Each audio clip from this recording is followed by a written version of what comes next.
Hi everybody, Ray Hayden here. As you can see, I got a box open, and this is part of that sandbag wall I've been making. So I'm going to explain a couple of things about that, but I'm not going. This is not the project video. This is going to be another video out at the wall after I get this part of it installed. You hear it's got some noise to it. This is an unboxing video. It's already unboxed, however, because everything is very, very heavy in this box. I mean, even this bolt that holds this thing together is quite heavy, right? This is a target that I purchased specifically for a shooting range that we're going to have on our own private property, right? So this is the top part, and if you look at the bottom, a 2x4 piece of wood goes up in there, right? This sits on the top of the 2x4.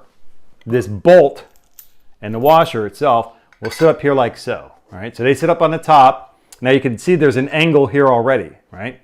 So if I have this target properly mounted, it's going to be on an angle like this. Somewhat, right? So that means if somebody's taking a shot at this target, right, and actually they're going to be higher than the target's going to be close to the ground, the projectile, whether it be a BB, a pellet, or a bullet, will hit the target and reflect downward. Now, we already know that the downward for me is into some kind of a pile of sand of some sort, right? We're going to be shooting in, we got sandbags everywhere. There's sandbags going to cover, it's on a concrete block, concrete slab.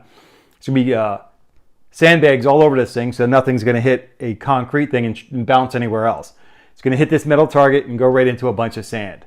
And I want to see how I can do that. That's why I don't show the project video just yet, because I actually haven't made it, because I need to set this up and get everything in order. Now the bottom of this thing is held up in place because it's sitting on a 2x4. If you just put a 2x4 up, unless it's mounted in concrete or something like that, which would still be unwise because you're probably going to have to replace that piece of wood from time to time. You need these. There's 4 of these in the kit, and they point out in every different direction so you can supply support for your mount. It's got little T brackets at the top, and it's got these little holes down at the bottom, these little T hole kind of things.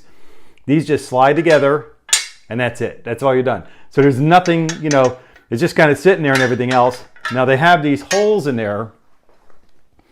So if you wanted to, you could put a couple of screws in there and kind of secure it, you know, washers and lug nuts or whatever you want to do on that. Not lug nuts, but washers and screws and everything else. You can tighten them real good onto your 2x4. But the thing is that when this thing here is put together on our range, it's going to be, let me put it all over here, it's going to be covered in sandbags. Number one, it's going to have a 2x4 in there, so it's going to be a nice tight fit anyway. But above and beyond that, there's going to be sandbags all over this, right? And one more thing I want to mention about that, part of safety and things of that nature, is that when this thing is set up, again, this thing here is going to be protecting, well, not again, I haven't mentioned it yet. When this thing here is like mounted up, drop that. Okay, it's mounted up, and that's kind of the angle you're going to see on there, right? It's going to be kind of like that, right? So it's going to be shooting down directly into sandbags, but behind this thing is going to be a piece of wood. Okay, so let's go back to this other part again. The 2x4 is going up into here, like my arm. Say it's my arm's a 2x4. And if you have anything hitting the 2x4, it's a piece of wood. Even a pellet from a pellet gun or BBs over time are just going to rip that thing apart.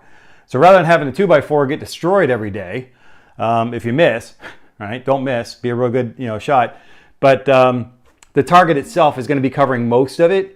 And then anything not covered by the target is going to have a sandbag in front of it. So it's going to be sandbagged directly under this target, and that's going to be what is actually catching any shrapnel or remains or anything of a BB or a pellet from a pellet gun or a bullet from a handgun or pistol caliber carbine, you know, rifle looking kind of thing, right?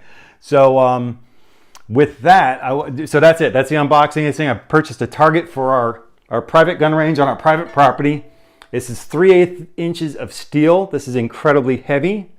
I couldn't imagine somebody wearing this kind of stuff and being able to walk. But anyway, so here's the deal. I didn't want to talk about the subject matter for the sandbag wall because I didn't want to have to worry about monetization and everything else. So I dug into that a bit more and everything else. I'm not going to say the name of the company I purchased this stuff from. If you want to privately ask me or something, however you do that on YouTube, I don't even know. But to privately ask me or something like that, I could tell you, or I'll do more research and see if I can talk about the target stuff. But you cannot talk about firearm manufacturing You can't talk about trying to sell a weapon. Like say you have a weapon, you wanted to sell it. You can't talk about that. And you can't link to a website that shows the demonstration of building a firearm or sales, right? So you can't link to websites that sell stuff like that, and you cannot try to sell a firearm with a video.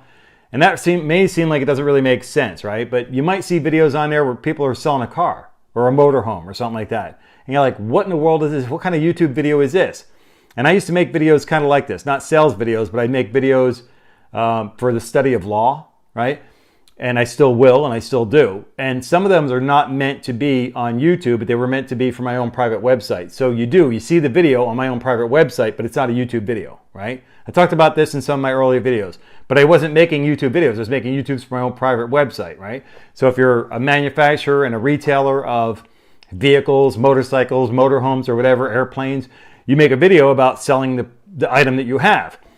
If you sell it and you don't pull the video off of YouTube, it's still sitting there, probably getting views, right? Maybe you're making some money off the views of something you no longer own. So it's kind of funny that way. But so there might be people that, they want to sell a firearm or something like that, so they'll make a video about it. But you can't monetize it. You might be able to have it on YouTube, but you can't monetize it. And my whole thing is I want to do things that are educational, have to do with safety, responsibility, and things like that. Things that are non-negligent, non-negligible, reckless, just smart, common sense, the right way to do things, right? You can make videos about that. So if I'm going to be making a couple of videos about our own private shooting range, discuss it, show it, and I'm going to talk about what it is, how it is, why I did every single step the way I did it, basically for the safety of us, our neighbors, and the wildlife that comes to our property. And not only just the safety and well-being of the animals that come onto the property, but even like the psychological, implications to these animals. We really love seeing the animals. Our neighbors' goats come over and eat our unlimited salad bar over here on the grass. These the cranes come in and they eat the bugs and everything. There's a flock of finches that have been here for the last week. I can't even figure out what they are because they're so zippy fast. But there's a whole flock of them, so I know it's not one type of a finch, it's another one. But we can't have anything that's like a poison or, like the remnants of a bullet or something like that, or a lead pellet, right? These are not healthy things for these animals. And I also don't want the noise, to be something that's going to scare these animals away from our property. I want these animals coming here and being on the property because it really gives us a great deal of enjoyment having the wildlife here. We like seeing the hawks, we like seeing the owls, the things that wander about and everything. I think there's an armadillo that lives on the property somewhere, and I don't want to really scare these things away, and I certainly don't want to have anything getting into the soil that could be dangerous to these animals. So that's, I'll go into the fine details, all that stuff in my project video when I talk about that. This one here, I just wanted to show you that this is probably the last step that we were really waiting for, was to get the base stand on the ground, get the top of the 2x4 bracket that we hang the target on, and the target itself. Now this came in a kit. I'll look at it. If I can make a video and talk about the manufacture of the safety stuff, which is not about a firearm, but about the stuff that we use.